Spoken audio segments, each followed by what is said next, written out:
नमस्कार, JD talks में आपका स्वागत है। मैं हूं आपके साथ जेडी। सबसे पहले पूरे देशवासियों को रामनवमी की हार्दिक शुभकामना। चलिए आज रामनवमी से ही इस विश्लेषण का शुरुआत करते हैं। हमारे देश में रामनवमी का पूजा हो, शिवरात्रि हो या और भी कोई भी उत्सव हो जहां शोभा यात्रा निकलती है, आप पाएंगे कहीं ना कहीं पथराव हो ही जाता है। कहीं पथराव होता है, कहीं आगजनी होता है, तो कहीं हिंसा भी भड़क जाती है। आखिर ऐसा क्यों होता है और इनको सह देने वाले कौन लोग हैं? क्योंकि अगर आप ग्राफिक उठा के देखेंगे तो इसमें आप पाएंगे कोई ना कोई राजनीतिक दल का नेता इसमें जरूर शामिल होता है जो इनको सह देता है।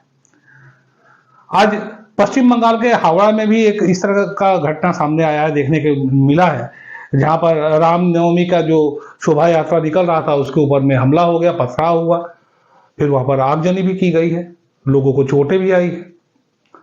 वहां के मुख्यमंत्री ने साफ तौर पे कहा, ममता बनर्जी ने, कि हमने पहले ही लोगों को सचेत किया था कि मुस्लिम बहुल क्षेत्रों में ना जाएं। अब कोई उनको बताए कि ये हावड़ा भारत में आता है, हिंदुस्तान के अंदर आता है, इसमें हिंदू बहुल क्षेत्र या मुस्लिम बहुल क्षेत्र क्या है? क्या ये पाकिस्तान बना रही है? क्या पश्चिम बंगाल को बांग्लादेश को के तौर पे अब वहां देखा जा रहा है? क्या वो पश्चिम बंगाल को बांग्लादेश बनाना चाह रही है? क्या हिंदुस्तान के बाकी लोग वहां पर नहीं रह सकते हैं, केवल एक मुस्लिम कास्ट ही वहां रह सकता है? क्योंकि चाहे दुर्गा पूजा हो, चाहे सरस्वती पूजा हो, इस तरह की बातें पश्चिम बंगाल से जरूर आती हैं, जहां पर एक धर्म के ऊपर में ही सारे फायदे दिए जाने के काम किए जाते हैं। सबसे पहले इस देश में पश्चिम बंगाल में ममता बनर्जी ने मौलाना और साहब को वो जो सैलरी पैकेज होता है वो देने का घोषित किया। अभी तो दिल्ली में भी केजरीवाल साहब दे रहे हैं, लेकिन किसी भी मंदिर के पुजारी को नहीं दिया जाता है। यानी कहीं ना कहीं जो राजनीति है वो बस धर्म के सहारे आके टिक गई है। भारतीय जनता पार्टी ने हिंदुत्व की राजनीति की, तो ये लोग कौन सा राजनीति कर रहे हैं ये आप समझ लीजिए।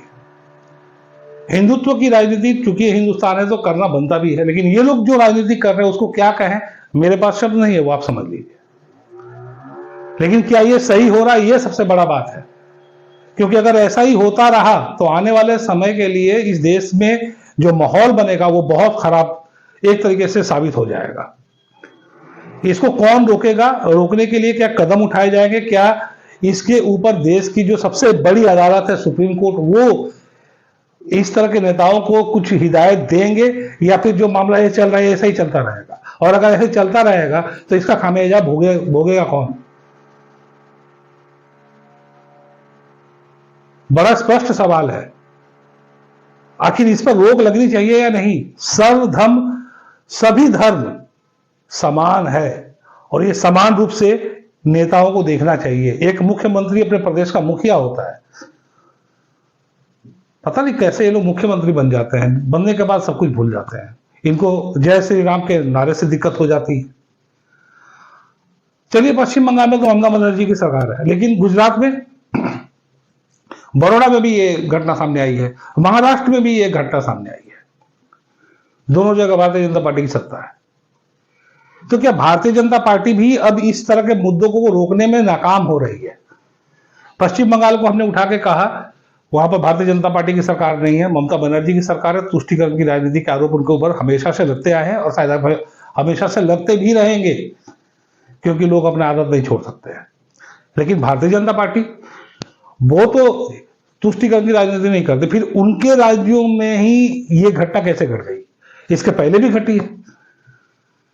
कुछ लोग जो आपके नेशनल टेलीविजन में आके बैठते हैं, डिबेट के दौरान भड़काते हैं, बहुत सारे आपको नेता मिल जाएंगे।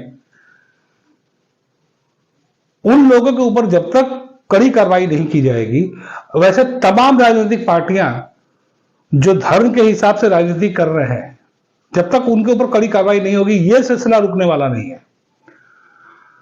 आपने कभी देखा किसी दंगे में किसी नेता, मिनिस्टर, मंत्री, एमएलए के बेटे को या उसका परिवार वाले किसी को मरते हुए? नहीं देखा होगा। जब भी मरता है तो एक आम इंसान, एक गरीब इंसान ही मरता है, क्योंकि उनका काम है आग लगा देना, और हमारा काम है जो आम इंसान है उस आग में जल के मर जाना।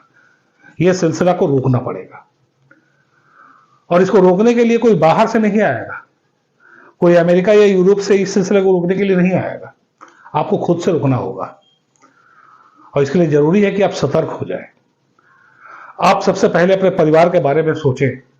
जब आप अपने परिवार के बारे में सोचेंगे, उनके हिफाजत के बारे में सोचेंगे, उनके भूख के बारे में सोचेंगे, उनके शिक्षा के बारे में सोचेंगे, तो इस तरह की वाहियात चीजें करने के बारे में आप कभी नहीं सोचेंगे। आप समझेंगे कि प्यार दो और प्यार लो, और यही फॉर्मूला से आप जिएंगे तो पूरा देश एकजुट होकर के जिएगा।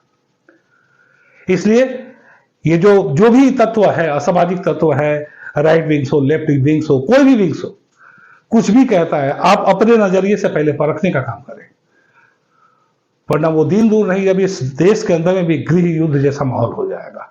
इससे बचना है तो कम से कम अपने सोच को अब खुला करें, उजागर करें, और क्या सही है क्या गलत है खुद के नजरिए से, खुद के चश्मे से देखना शुरू कर दीजिए।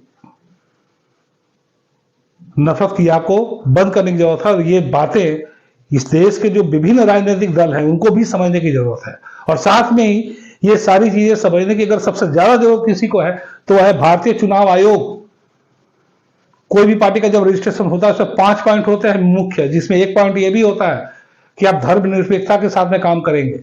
लेकिन क्या वाकई ऐसे सभी पार्टी कर रहे हैं क्या? समाजवादी पार्टी को उठा के देखिए, आरजेडी को उठा के देखिए, टीएमसी को उठा के देखिए, ये सारे लोग एक ही दल के जैसे काम करते हैं, एक ही पार्टी के, एक ही आपकी जगह समुदाय के पीछे ये लोग पड़े रहते हैं, और ऐसे ही इनकी राजनीति चलती है। और अगर ऐसा ही चलता रहा तो ये जो बोलते हैं ना कि भारतीय जनता पार्टी का नारा है कि विपक्ष मुक्त सरकार, भारतीय जनता पार्टी का नारा हो या ना हो, इस देश के जो आबादी है, जो जनता है, वो ये चीज कर देगी कि पूरे देश में, चाहे वो राज्य सरकार हो या फिर केंद्र सरकार हो, हर जगह भारतीय जनता पार्टी दिखेगी आपको। तो अगर आप चाहते हैं कि जनता आपको पसंद करे तो ये जो आप नापसंदी वाले जो काम करते हैं उसको बंद कर दीजिए, और कम से कम चुनाव आयोग को इस बारे में जरूर संज्ञान लेना चाहिए, और जो भी पार्टी इसमें दोषी पाया जाए उसके ऊपर कड़ी कार्रवाई होनी ही चाहिए। अगर नहीं होगी तो इस देश का माहौल आने वाले समय में बहुत खराब हो जाएगा।